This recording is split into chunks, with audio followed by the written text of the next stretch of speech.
E aí, cara, como que é sair de um cargo de prestígio, legal, pô, você é promotor, é da hora, eu imagino que você deve ter estudado pra caralho pra ter chego lá. Como que é largar tudo isso pra entrar nesse mundo cabuloso e horrendo que é a política, mano? Monark, realmente foi muito difícil entrar no Ministério Público, é uma profissão muito concorrida, é uma das melhores carreiras de Estado que existem. Eu lembro que lá em 2002 eu virava as noites estudando, eu parava à noite, cantava, sempre pensando em fazer o meu melhor. E eu estudava sempre pensando em ter os melhores instrumentos para servir a sociedade, sabe? Meu foco não era tanto a prova, mas era o tal mais capaz para produzir uma transformação. Quem entrou no Ministério Público na minha fase, mais ou menos, na minha geração, sempre viu como uma carreira que te dá uma oportunidade de ser um agente de transformação da realidade. A gente viu a impunidade dos corruptos na década de 90, anões do orçamento, marca Fonte Cidã, outros casos. Nós todos indignados com a corrupção. A nossa geração é um pouco diferente da geração que viveu a ditadura. A geração que viveu a ditadura tem o medo da intrusão do Estado nos direitos fundamentais. A minha geração carrega isso, mas carrega mais um medo da omissão do Estado, da ineficiência do Estado. O Estado não fazer o que é certo, não fazer o que é justo, não punir os corruptos, não recuperar o dinheiro desviado. E foi com esse intuito que eu entrei no Ministério Público e lá eu busquei fazer o meu melhor para cumprir essa visão. E sair foi uma decisão muito difícil, porque você larga uma carreira que é bem remunerada no Estado, você larga um direito a uma aposentadoria que tinha acumulado, né, com deduções ao longo de 18 anos, larga amigos, você larga uma maleabilidade na tua gestão do tempo, de férias, né? Toda a tua rotina, né? Toda a tua vida inteira. Exato, né? exato. Você larga isso tudo para uma coisa que é incerta, né? Se bater o martelo de seguir nessa linha de buscar uma posição política, que é a minha vocação de serviço público me orientou nessa direção, se eu bater o martelo nessa direção, eu vou estar numa carreira em que a cada 4 anos é incerto o que vai acontecer, você não tem maleabilidade de férias, de gestão de tempo, você ganha menos do que um procurador ganhava na prática. Então, é uma decisão que, egoisticamente, é muito burra. E eu se simplesmente... for por carreira, nem deveria ser, né? Porque não é uma carreira. Não é, exato. Não deveria ser uma carreira. Exato, exato. Então, foi uma decisão que eu precisei sentar com a minha esposa. Eu sentei com a minha esposa, a Fernanda, e disse, amor, olha, essa decisão, egoisticamente, pensando na nossa família, ela é burra.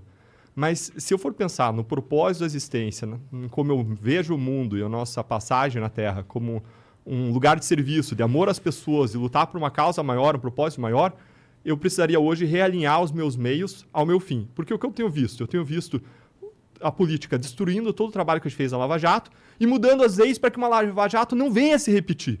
Então, ou eu fico de braços cruzados, olhando tudo que está sendo desfeito, tudo que está sendo destruído, ou eu tenho coragem de enfrentar os meus medos, porque é uma decisão que traz medo de segurança financeira para a família, você está saindo de uma posição estável para uma posição totalmente diferente. Não só isso também, você vai se meter num ninho de vespa, meu. Que eu imagino que você está um pouco acostumado, porque a sua posição no Ministério Público também era um pouco política. Pô, mas isso é muito pior. Agora ele tá no meio dos caras, né? É muito pior. Mas talvez ele não apanhe tanto. Quer dizer, apanhe se ele continuar sendo ético, né? Aí ele vai apanhar pra caralho.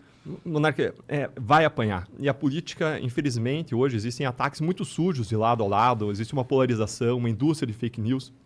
E isso acaba maculando você. E na posição que eu estava, já tinha saído da Lava Jato há um ano, estava numa posição que eu tendia a ter o meu lugar tranquilo, à sombra, né? Fazendo meu trabalho direito, né?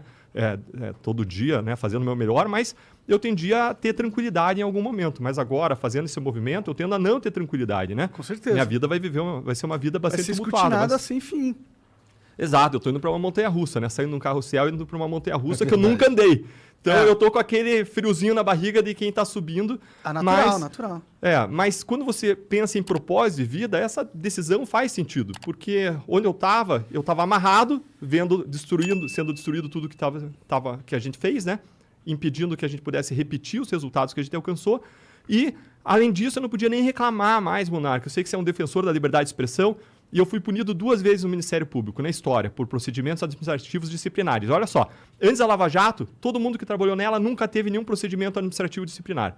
Depois da Lava Jato, todo mundo está sofrendo o procedimento administrativo disciplinar. Por quê? Porque o sistema está retalhando, está reagindo contra nós.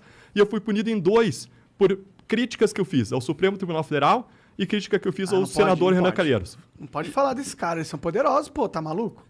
E veja o que foi, Monarca, me diz o que você acha, tá? O que eu falei do Supremo Tribunal Federal foi o seguinte, eu falei que decisões do Supremo Tribunal Federal mandam uma mensagem de leniência em favor da corrupção. E eu ressalvei, não estou imputando má fé a ninguém, estou fazendo uma análise objetiva do impacto dessas decisões, das investigações e processos. Foi isso que eu falei, ou seja, eu não ultrapassei nenhuma linha, eu não ofendi, eu não menti, pelo contrário, eu falei que está embasado em fatos, em decisões, em provas, em análises científicas mesmo de corrupção. E ainda assim, eu fui punido. Então, eu logo, na semana anterior de eu tomar essa decisão e sair do Ministério Público, aconteceram 2 fatos interessantes. Um deles foi que eu estava dando uma entrevista, terminei a entrevista, a gente está em home office, né? Eu e minha esposa, olha para o lado, a minha esposa branca olhando para mim. Eu falei, o que foi? Ela falou, você vai tomar mais uma representação no Conselho Nacional do Ministério Público. E ela branca, assustada, com medo, eu falei, mas eu não falei nada errado. Eu sei, mas você foi duro demais. Ou seja, é um absurdo isso, porque as críticas elas têm que ser duras, contundentes. Eu não estava pregando a destruição das instituições. Não, eu acredito na força das instituições, na força da democracia, na boa política. Agora, você constrói as instituições por meio do direito de crítica, por meio da liberdade de expressão.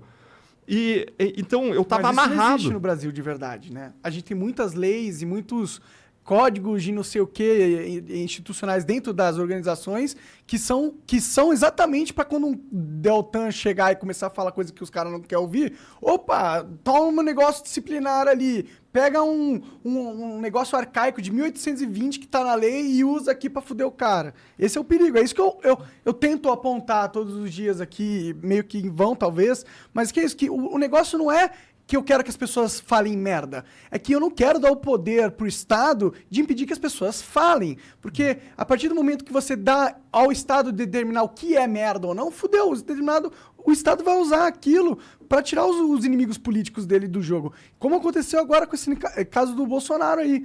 A mulher foi... o cara tava passando ali, a mulher xingou ele, porque ela pode ter os seus motivos dela, deve ter. Ela foi presa, mano. Foi levada por injúria ao presidente, que é crime, tá na lei, tá, né? E eu acho engraçado, porque muita gente, quando eu fui reclamar disso, muita gente, tá na lei. Então, mano, qual que é o teu pensamento? Se tá na lei, tudo é justo. A escravidão esteve na lei um tempo, então é isso que faz ser certo? Não, o que é certo e errado não depende se tá na lei ou não, entendeu? Ela é um negócio moral que vem antes da lei. E você não pode prender alguém porque xingou o presidente. Isso é coisa que é nosso amigo lá da Angola... A gente tem um amigo da Angola, criador, ele falou, a gente foi perguntar do presidente pra ele falou, mano, posso falar? Nem é assunto, Caramba. presidente. Né? Caramba. Então, mas é esse tipo de sociedade que está sendo construída. Toda vez que o STF toma as decisões monocráticas dele contra jornalistas, por mais que o jornalista seja um merda, na minha opinião, entendeu? Mas as decisões também são merdas. Um merda não justifica outro merda, entendeu? E as pessoas não percebem isso, infelizmente. As pessoas, elas falam, ótimo, tá censurando um merda, maravilha. Já que ele não tá no meu time, é maneiro fuder com ele. Toma aí, Estado, toma esse poder. Só que as pessoas não percebem que esse poder ele não vai ser usado só para as pessoas merdas. Ele vai ser usado para as pessoas que querem fazer críticas contundentes, as pessoas que estão no poder. E foi o que aconteceu com você, certo?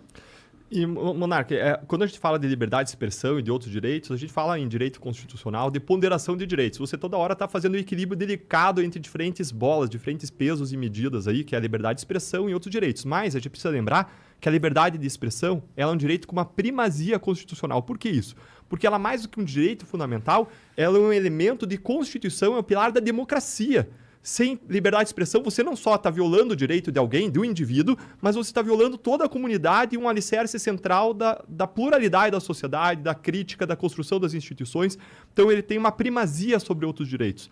Eu acredito que tem alguns limites, eu poderia, assim, mas aí é mais técnico. Assim, eu acho até que existem ali os crimes que são linhas que a gente não deve ultrapassar, como a calúnia, a injúria, a difamação, né? A indústria de fake news. Eu acho que são limites que a gente não deve ultrapassar. Mas aí tem um problema na aí sua... O que é, o que não é, né? Fake news, né? É a mesma coisa do news, injúria. O que é injúria?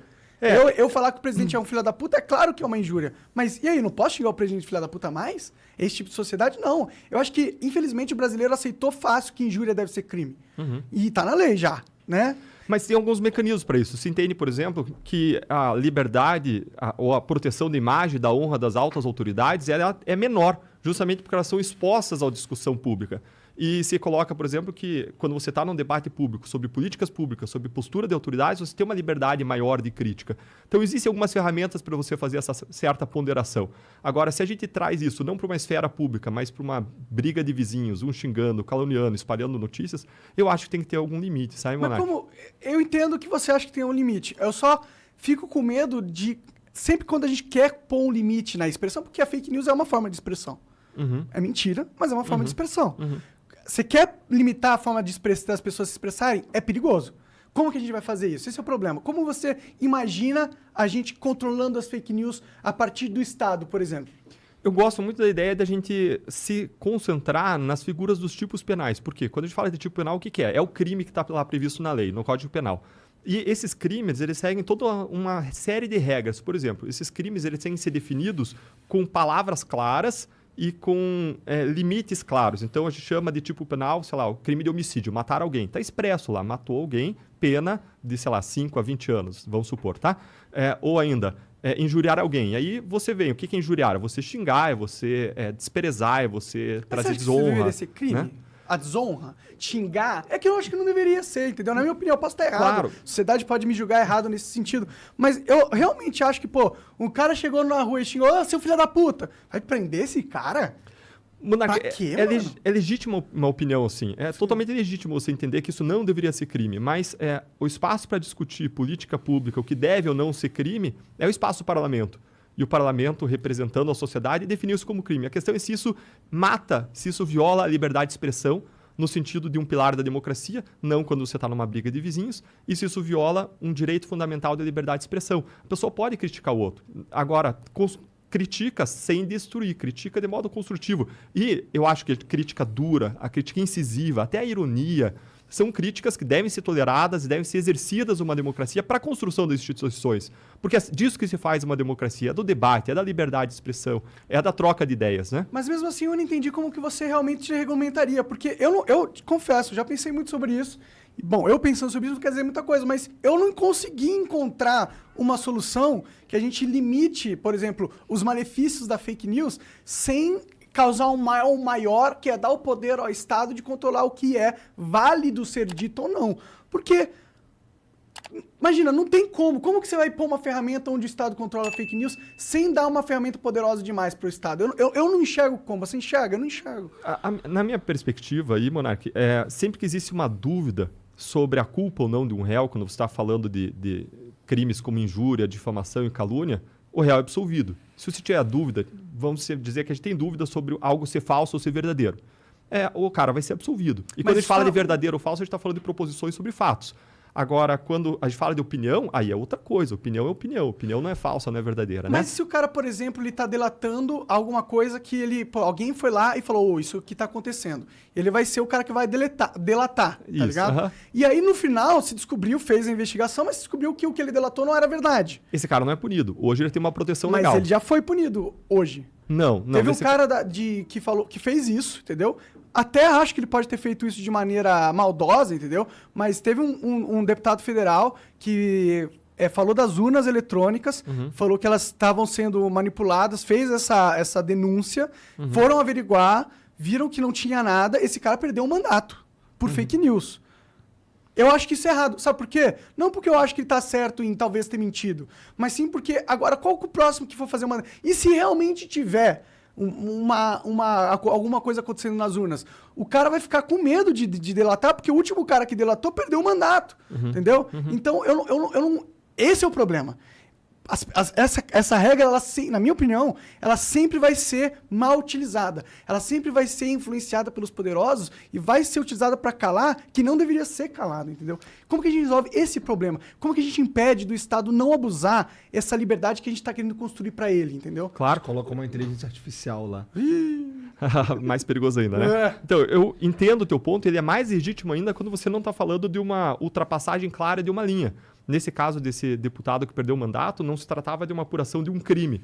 Os limites que eu vejo são os limites da injúria, da calúnia e da difamação. Para mim, são limites claros porque estão ali regrados em regras penais, naquilo que a gente chama de tipo penal. Então, são limites claros. Agora, fora disso... A discussão está sendo em torno, né? Tipo, as pessoas elas querem criar novas leis para garantir essa proteção contra a fake news. Tipo, se a gente quiser só manter as leis que tá, eu acho que as leis que tá poderiam mudar para melhores. A gente não tem, tipo, a primeira emenda igual nos Estados Unidos, que garante realmente a liberdade de expressão. A gente deveria ter algo aqui no Brasil. Não temos, ótimo.